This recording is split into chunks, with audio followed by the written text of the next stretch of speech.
Bapak Ibu, pada malam hari ini kembali Haleluya Family Ministry tidak dapat melakukan ibadah secara berkumpul, melainkan di rumah masing-masing. Dan pada malam hari ini saya berharap dengan segala keterbatasan akhirnya kita tetap bersemangat untuk mendengarkan kebenaran firman Tuhan, untuk tetap bersekutu dengan Tuhan. Saya juga mungkin juga suara juga agak-agak kurang fit gitu kan, ada karena pilek gitu. Jadi nanti mungkin waktu live streaming saya agak sedikit pilek, saya mohon maaf terlebih dahulu untuk kita bisa sama-sama supaya mendengar dengan baik. Pada malam hari ini saya mengangkat satu tema perjanjian Allah dengan Abraham gitu ya. Kita akan ini cerita klasik, mungkin Bapak Ibu tahu bahwa pada waktu itu Abraham dijanjikan anak dari Tuhan gitu ya, untuk memiliki keturunan, tapi begitu lambat akhirnya harus ada muncul Hagar, Ismail gitu ya. Nanti ada juga yang Ishak ya. Ini menarik ya. Jadi nanti kita tunggu sesaat lagi untuk bisa mulai. Kita akan bahas bersama-sama. Terima kasih buat teman-teman yang sudah berbagian berpartisipasi di dalam streaming ini. Dan juga nanti setelah ini biasanya saya lempar ke YouTube. Jadi buat teman-teman yang mungkin nggak bisa ngikuti streaming di Facebook, saya lempar ke YouTube-nya juga gitu ya. Tadi mau coba untuk kejar ke YouTube-nya dulu, tapi kayaknya tidak memungkinkan karena saya pakai juga kamera saya jadi kemana-mana gitu ya, satu handphone tapi untuk berbagai media gitu ya, agak menemukan kesulitan juga karena keterbatasan memori juga dan lain sebagainya. Baik, kita akan mulai. Sebelum mulai, saya akan berdoa buat kita semua.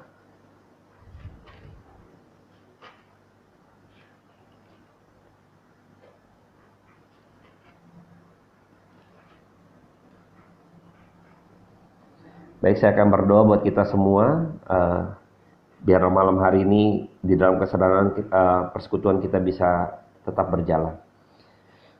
Bapak dalam surga, terima kasih buat kesempatan malam hari ini. Lewat media sosial seperti ini kami boleh kembali dikumpulkan lewat via online. Biarlah kuasa Roh Kudus-Mu yang tak terbatas ruang dan waktu memberikan kami kekuatan yang baru, pencerahan demi pencerahan. Kiranya Roh Kudus-Mu yang memberikan kami berkat daripada kebenaran firman Tuhan Kau bukakan bagi setiap kami, agar kami sesungguhnya jiwa kami tidak menjadi kering, tapi terus memberikan pertumbuhan-pertumbuhan dalam kehidupan kami, atau iman kami semakin kuat. Terpujilah nama Tuhan kekal selama-lamanya sampai selama-lamanya. Amin. Baik, saya akan coba bacakan Kejadian 15 buat setiap kita. Ayatnya yang pertama sampai dengan nanti ayatnya yang ke-6. Saya akan bacakan dulu beberapa ayat untuk kita bahas bersama-sama. Kemudian datanglah firman Tuhan kepada Abraham dalam suatu penglihatan, "Janganlah takut, Abraham, akulah perisaimu, upamu akan sangat besar." Abraham menjawab, "Ya Tuhan Allah, apakah yang akan Engkau berikan kepadaku, karena aku akan meninggal dengan tidak mempunyai anak. Dan yang akan mewarisi rumahku ialah Eliezer, orang Damsyik itu." Lagi kata Abraham, "Engkau tidak memberikan kepadaku keturunan, sehingga seorang hambaku nanti menjadi ahli warisku." Tetapi datanglah firman Tuhan kepadanya demikian, "Orang ini tidak akan menjadi ahli warismu, melainkan anak kandungmu dialah yang akan menjadi ahli warismu." Lalu Tuhan membawa Abraham keluar serta berfirman, "Coba lihat ke langit, hitunglah bintang-bintang. Jika engkau dapat menghitungnya, maka firman-Nya kepadanya, demikianlah banyaknya nanti keturunanmu." Lalu percayalah Abraham kepada Tuhan, maka Tuhan memperhitungkan hal itu kepadanya sebagai kebenaran. Nah, ini pada waktu itu Abraham dijanjikan oleh Tuhan mengenai keturunan ya. Nah, kita coba loncat lagi di dalam Kejadian 16 gitu ya. Saya akan bacakan Kejadian 16 ayat yang pertama sampai ayatnya yang ke-4 ya. Saya akan coba bacakan buat kita semua. Adapun Sarai, ini belum ganti nama Sarah. Sarai istri Abram juga masih nama Abram, belum Abraham. Istri Abram itu tidak beranak. Ia mempunyai seorang hamba perempuan orang Mesir, Hagar namanya. Berkatalah Sarai kepada Abram, "Engkau tahu Tuhan tidak memberi aku melahirkan anak. Karena itu baiklah hampiri hambaku itu. Mungkin oleh dialah aku akan memperoleh seorang anak. Dan Abram mendengarkan perkataan Sarai. Jadi Sarai, istri Abram itu mengambil Hagar, hambanya, orang Mesir itu, yakni ketika Abram telah 10 tahun tinggal di tanah Kanaan. Lalu memberikannya kepada Abram, suaminya, untuk menjadi istrinya. Abram menghampiri Hagar, lalu mengandunglah perempuan itu. Ya, jadi ketika itu si Abraham menanti-nantikan, Sarah juga menanti-nantikan daripada kelahiran seorang anak, lalu Sarai berpikir gitu kan, pada waktu itu ada budaknya, maka budak pada waktu itu hidupnya berada di dalam tangan tuannya atau nyonyanya ya. Jadi pada waktu itu budak ini diambil, diberikan kepada Abraham untuk bisa melahirkan seorang anak atau mempunyai keturunan. Tapi ternyata bukan keturunan si Hagar dari Hagar ini yang Tuhan inginkan. Jadi Tuhan inginkan keturunan justru dari si Sarah, bukan si Hagar gitu ya. Nanti kita coba akan lihat lagi. Saya akan kutip lagi. Ketika itu Hagar melahirkan di dalam Kejadian 16 ayat 15. Lalu Hagar melahirkan seorang anak laki-laki bagi Abram, dan Abram menamai anak yang dilahirkan Hagar itu Ismail. Nah, Hagar melahirkan anak dari Abraham, dengan Hagar melahirkan seorang anak namanya Ismail ya. Tapi bukan perjanjian. Jadi bukan anak perjanjian gitu ya. Nah, saya akan coba kutip lagi di dalam Kejadian 17 ayat ke-15, ketika itu Sarai berubah menjadi Sarah gitu ya. Selanjutnya Allah berfirman kepada Abraham ya, tentang istrimu Sarai, janganlah engkau menyebut dia lagi Sarai, tetapi Sarah, itulah namanya ya. Itu Sarah sudah berganti nama. Abraham juga sudah diganti namanya. Tuhan berjanji kepada Abraham, lalu nama Abram jadi Abraham gitu ya. Saya akan bacakan ketika Abraham diganti namanya. Ketika Abraham di ayat 17, di ayat yang pertama, ketika Abraham berumur 99 tahun, maka Tuhan menampakkan diri kepada Abraham dan berfirman pada, akulah Allah yang bermaha kuasa, hiduplah di hadapanku dengan tidak bercela, aku akan mengadakan perjanjian antara aku dan engkau, dan aku akan membuat engkau sangat banyak. Lalu sujudlah Abram, dan Allah berfirman kepadanya, dari pihakku inilah perjanjianku dengan engkau, engkau akan menjadi bapa sejumlah besar bangsa. Karena itu namamu bukan lagi Abram, melainkan Abraham ya.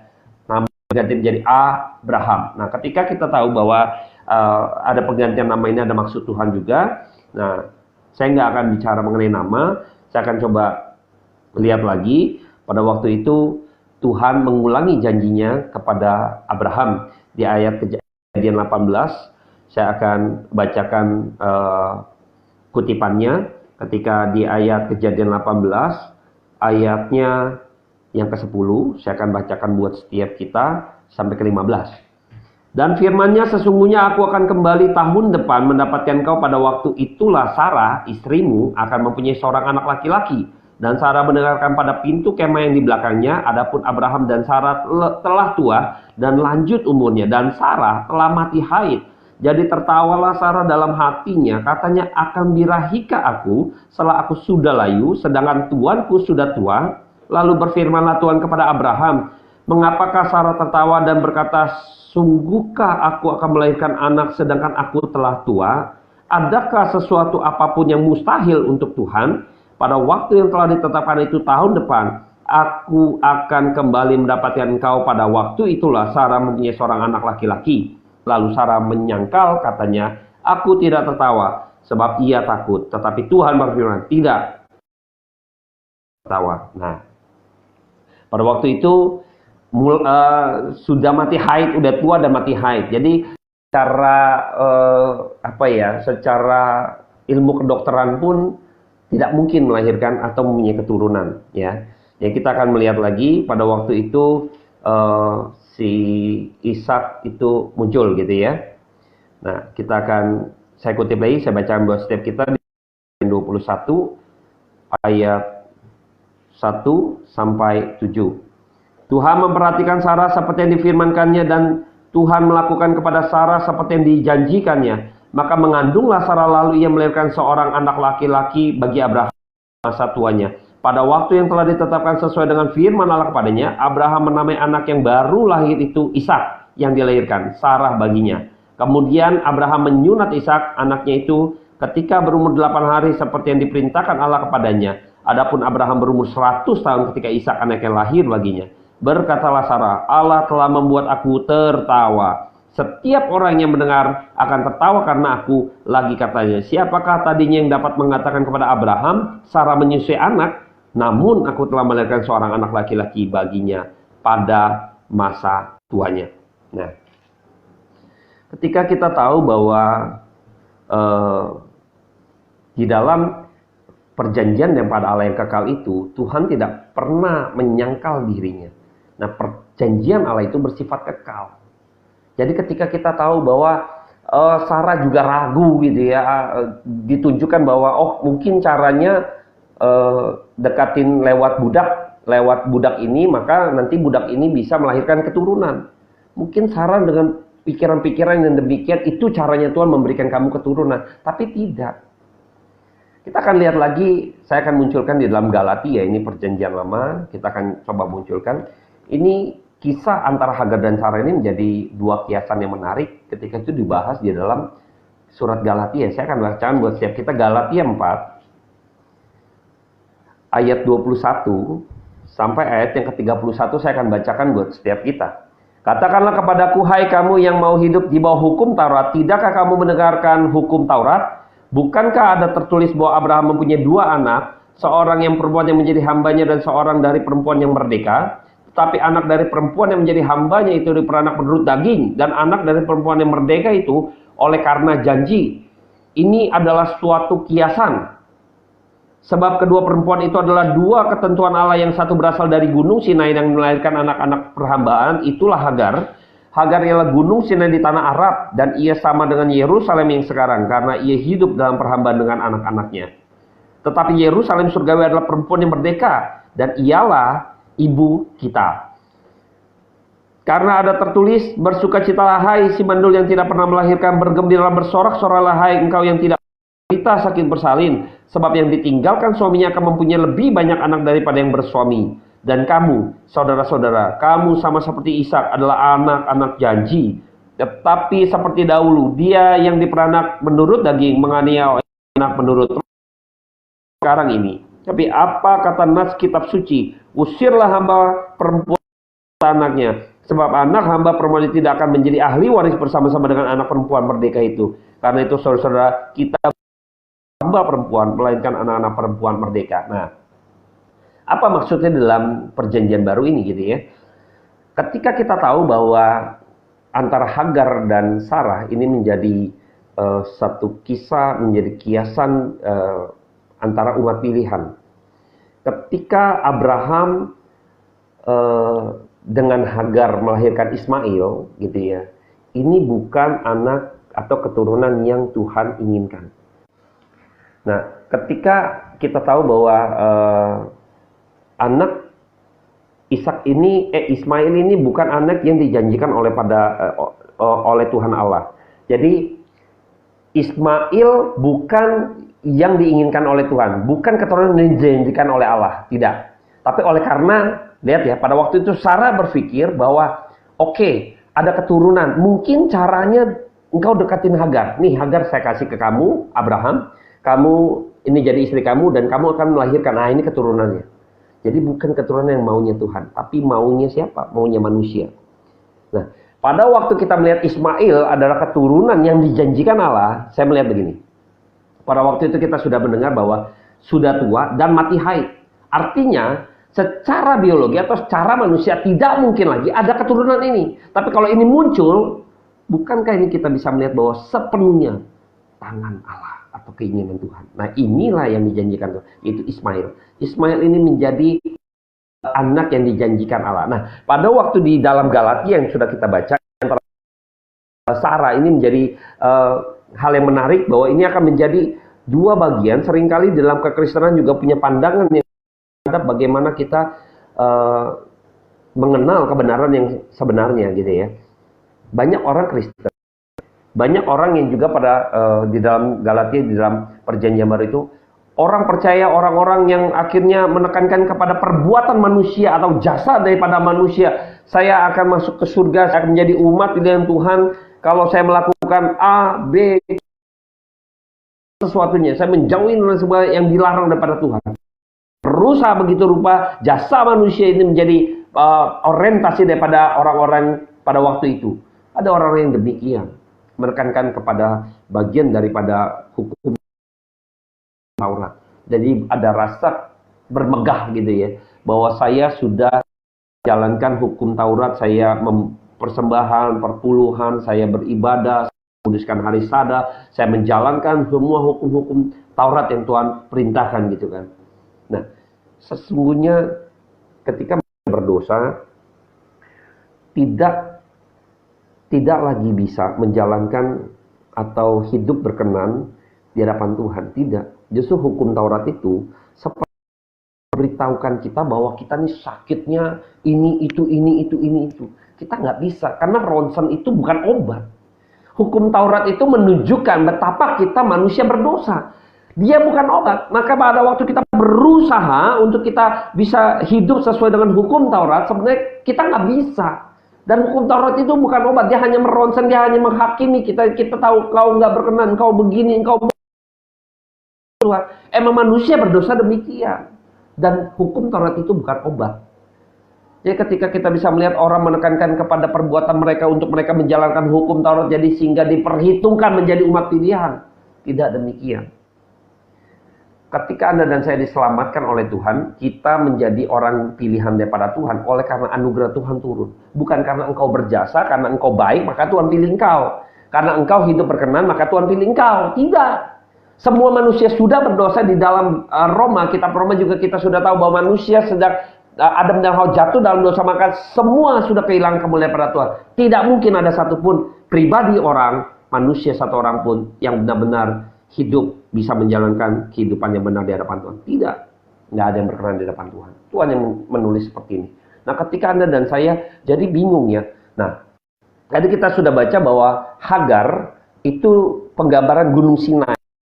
Sedangkan Sarah ini Yerusalem surgawi ya. Jadi ini perempuan budak, ini perempuan merdeka. Nah, ini ada makna yang di balik ini juga menarik. Nah, ketika kita tahu waktu Gunung Sinai mendapat Taurat daripada Tuhan, 10 perintah Tuhan, penggambaran dari hukum Taurat itu di Gunung Sinai. Pada waktu itu hukum Taurat diberikan kepada Musa sebenarnya untuk menyatakan bahwa engkau manusia tidak mungkin bisa menjalankan hukum ini, engkau sudah berdosa. Justru pada hukum Taurat turun itu menyatakan bahwa kita adalah manusia berdosa, maka kita butuh juru selamat. Maka pada waktu Yesus Kristus harus turun mati di atas kayu salib, dia menggenapi seluruh hukum Taurat. Sehingga waktu kita beriman kepada Kristus, dia sudah meluluskannya semua, dia menjalankannya begitu Pak, tidak satu pun celah, tidak satu dosa yang Tuhan lakukan di dalam kehidupannya. Nah, ini waktu Tuhan sudah memberikan satu pengampunan, penebusan. Nah, ketika kita beriman, maka kita tidak lagi berada di hukum Taurat. Tapi bukan berarti akhirnya mengabaikan hukum Taurat. Seringkali begitu ya. Ini akan terjadi perdebatan Bapak Ibu. Akan membingungkan. Tapi saya coba memberikan pandangan ini penting sekali. Karena pada waktu Anda dan saya, ketika Anda punya mindset yang salah, maka Anda akan berbuat hal yang salah. Waktu engkau memiliki satu pandangan yang salah terhadap sesuatu, maka engkau akan memperlakukan terhadap pandangan Anda. Padahal engkau salah memperlakukannya. Ya, kita coba menyegarkan kembali pikiran kita. Kalau Anda dan saya pada saat ini ada di dalam perjanjian lama, itu kayaknya seperti ada hukum Taurat, ini bertentangan dengan Yesus Kristus. Maka sepertinya Tuhan Yesus Kristus hadir meniadakan hukum Taurat. Padahal Yesus Kristus itu nggak pernah meniadakan. Dia bilang satu iota pun atau dihilangkan. Tidak. Satu iota pun. Waduh, ini menarik ya. Bagaimana kita bisa memahami? Apakah bertentangan? Tidak bertentangan. Justru ketika Anda dan saya bayangkan ya, kalau pada jasa manusia, saya harus melakukan ini, saya harus melakukan itu, saya harus melakukan ibadah A, B, C, D, menjauhkan A, B, C, D, semuanya saya jauhkan, maka saya berkenan di hadapan Tuhan, maka saya masuk surga, atau saya diselamatkan, saya diperhitungkan oleh Tuhan, maka Tuhan harus selamatkan saya. Saya sudah melakukan ini, saya sudah menjauhkan ini, maka saya diperhitungkan oleh Tuhan untuk diselamatkan. Keselamatan bukan demikian. Keselamatan datangnya cuma-cuma, dan anugerah Tuhan yang diberikan kepada kita secara cuma-cuma, dengan Anda dan saya tidak lakukan apapun di hadapan Tuhan. Tuhan pilih, itu namanya anugerah. Lah, kalau begitu kita berada dalam hukum kasih karunia, lalu kita mengabaikan tanggung jawab kita sebagai manusia untuk menjalankan kehidupan kita yang benar, atau kehidupan kita yang lebih baik, atau kehidupan kita yang lebih tertata. Kita acukan aja karena kita sudah diselamatkan. Oh tidak, seringkali salah lagi. Anda dan saya hidup ketika diselamatkan oleh Yesus Kristus, lalu kita ditebus oleh Tuhan, lalu kita hidup. Kok saya melakukan ini? Kita melakukan kebaikan Tuhan. Anda dan saya ingin diperhitungkan diselamatkan. Kita sudah diselamatkan. Orang yang sudah diselamatkan lagi surga. Dah, buat apa dong saya hidup berkenan di hadapan Tuhan? Saya menjalankan kehidupan saya, mengikuti perintahnya, menjauhi larangan. Sebagai apa? Anda dan saya, coba bayangkan nih.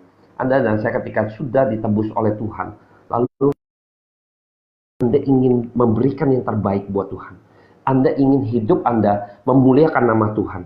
Jadi ketika Anda dan saya memiliki iman, saya percaya kepada Yesus Kristus yang telah menebus hidup saya, yang sudah mau mati buat kehidupan saya yang begitu berdosa, dia yang tidak berdosa mau menggantikan saya, lalu memanifestasikan iman saya ini, saya konversikan kepada tindakan-tindakan saya. Saya tunjukin bahwa saya punya Tuhan itu memiliki hati yang lemah lembut, kasih, sabar. Wah, ini buah-buah melayani Tuhan. Kita juga mau mati-matian berjuang untuk penginjilan. Kita mau berjuang melayani Tuhan begitu rupa, bayar harga sekalipun lain sebagainya. Ini hal-hal demikian, ini memanifestasikan iman kita.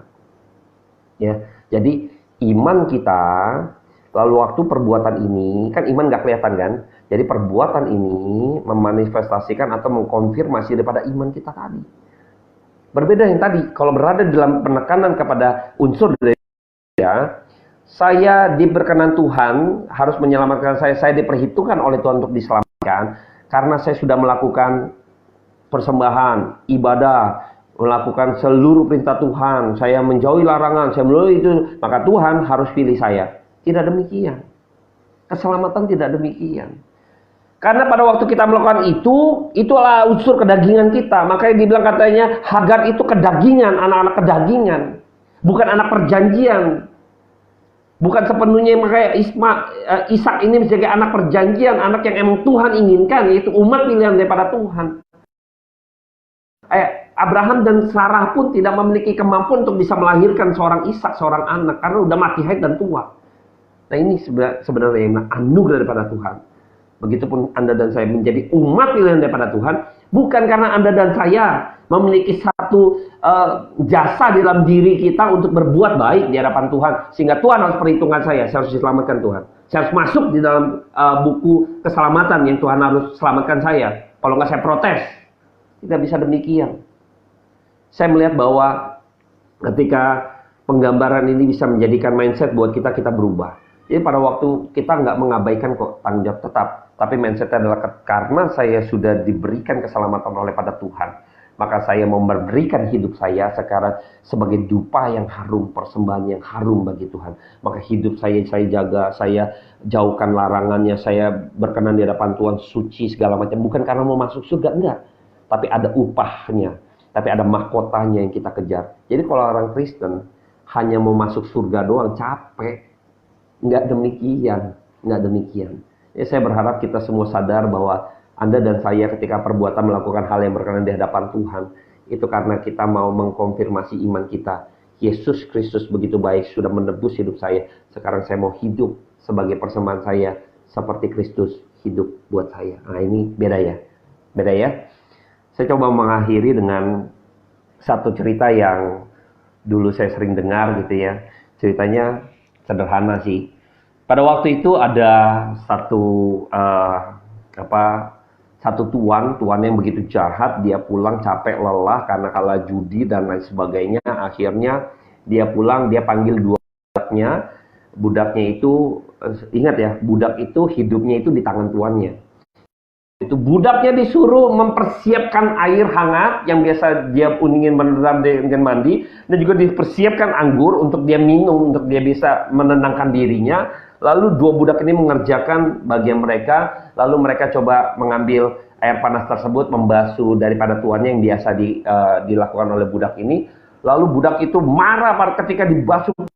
Air ini panas sekali katanya. Engkau mau membunuh saya, air ini panas sekali. Padahal itu air yang biasanya dia pakai dengan tingkat kepanasan yang sama, derajat yang sama. Padahal marah begitu rupa, dia tempelin, dia hajar itu budak yang kasih air panas itu, yang membasuh dia. Waduh, dia hajar habis itu. Kasihan sekali budak itu. Pada waktu itu dia panggil lagi budak yang kedua, dia bilang, mana air anggur saya? Itu dia minum. Waduh, rasanya seperti apa? Engkau taruh apa lagi di dalam air anggur saya? Wah, dia hajar lagi, ditumpahin, dia hajar itu, dia punya gelas ke mukanya, dia hajar, dipukul lagi, ditendang lagi sampai habis-habisan. Itu budak, padahal anggur yang sama yang biasa dia minum. Dan suatu ketika ada rekannya datang bertamu kepada tuan yang jahat ini, lalu dia lihat bahwa dari kejauhan budak ini sangat kasihan sekali di dalam penganiayaan begitu rupa. Akhirnya singkat cerita, rekannya ini bilang, kamu boleh gak 2 budak ini buat saya perlu pekerjaan-pekerjaan yang harus saya kerjakan, ada proyek, jadi saya butuh banyak lagi, boleh gak saya bayar mahal gitu. Waduh, tuan yang jahat ini ngelihat, waduh, rekan saya bodoh sekali gitu kan. Waduh, saya lagi kalah judi, wah lumayan nih gitu kan, untuk menutupi kekalahan saya, lalu saya bisa berjudi lagi. Pikirnya akhirnya, oke, kalau kamu mau, kamu bayar sekian. Waduh, dia sengaja paruh tinggi, terus akhirnya rekannya mau. Waduh, ini rezeki nomplok katanya. Akhirnya singkat cerita, 2 budak ini diusir mengikuti tuan yang baru ya. Tuan yang baru ini rekan yang tadi itu, akhirnya sampai di luar. Tuan yang baru ini berkata kepada 2 budak ini, dia bilang, kamu sudah merdeka, kamu sudah menjadi orang bebas, jadi sekarang kamu tidak usah mengikuti saya, kamu sekarang sudah menjadi orang yang bebas, dan saya sudah membayar kamu dari tuanmu yang lama, sekarang kamu benar-benar menjadi orang yang merdeka dan bebas. Lalu ketika itu, tanpa pikir panjang, budak yang pertama langsung hore, dia lari kegirangan begitu rumah, sampai tidak mengucapkan kata terima kasih buat tuan yang baru ini. Lalu ketika tuan baru ini terus melangkah pulang ke rumahnya, lalu dia melihat ada orang yang mengikuti dia. Pas dia melihat bahwa ternyata itu budak yang satunya lagi, lalu dia bertanya, mengapa engkau mengikuti saya? Bukankah kau sekarang sudah menjadi orang yang bebas dan merdeka? Lalu apa jawab dari budak ini yang baru, yang kedua ini? Dia mengatakan kepada tuan yang baru ini ya, dia bilang, Tuan, biarkan saya melayani Tuan. Oh, ini hal yang menarik, ini hal yang begitu indah. Anda dan saya juga sudah ditebus dengan harga yang begitu mahal Tuhan berikan kepada setiap kita.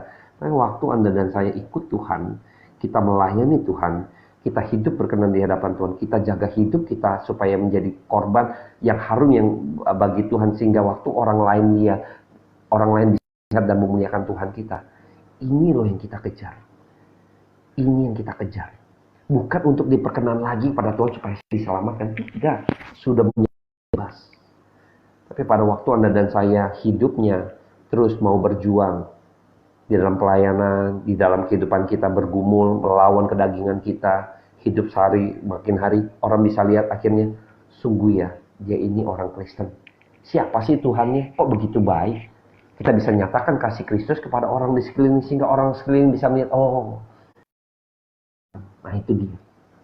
Dan saya berharap Anda dan saya mengerti bahwa pemahaman ini mungkin banyak orang juga tidak terima, tapi Alkitab mengajarkan demikian. Saya tidak bilang, tidak pernah mengabaikan tanggung jawab. Orang Kristen itu harus orang yang paling bertanggung jawab. Bukan menjadi orang Kristen yang akan di bawah hukum kasih karunia daripada Tuhan, tapi hidupnya salah. Enggak.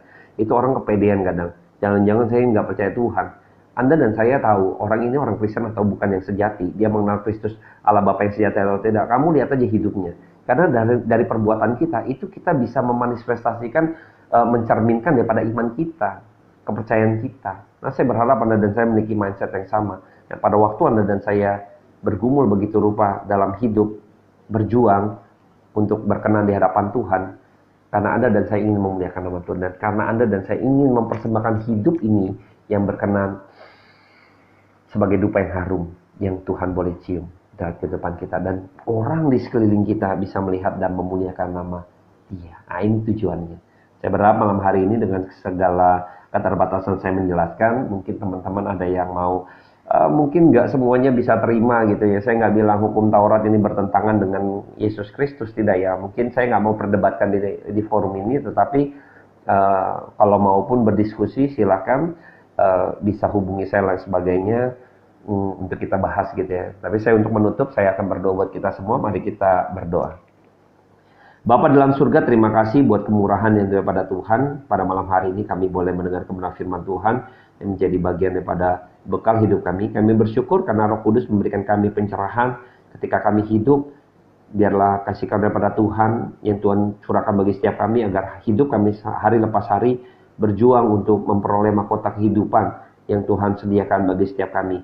Biarlah kami berjuang juga hidup Tuhan untuk memberikan kehidupan kami persembahan untuk Tuhan yang harum yang Kau cium Tuhan untuk kehidupan kami, dan memuliakan nama Tuhan ketika orang lain melihat kehidupan kami, sungguh memuliakan nama-Mu. Diberkatilah kami oleh karena nama Tuhan turun atas setiap kali dan perkataan Allah tinggal dalam kami. Dalam nama Tuhan Yesus Kristus kami berucap syukur. Amin. Terima kasih buat teman-teman yang sudah berbagian di live streaming ini. Sedikit batuk, jadi saya berharap juga di hari lain, saya biasanya hari Rabu juga akan muncul, hari Jumat juga muncul, dan Sabtu biasanya muncul. Nah, Minggu kalau muncul saya coba persiapkan karena ada ikut ibadah online. Kalau tidak ditugaskan saya tidak ikut ambil bagian gitu ya. Tapi jangan sampai nanti bosan Bapak Ibu ya. Nanti saya juga bikinkan channel YouTube. Nanti channel YouTube-nya mohon didukung gitu ya. Biarlah channel-channel ini bisa bermanfaat untuk menguatkan iman kita dan menyegarkan iman kita. Terima kasih. Selamat malam. Tuhan Yesus memberkati.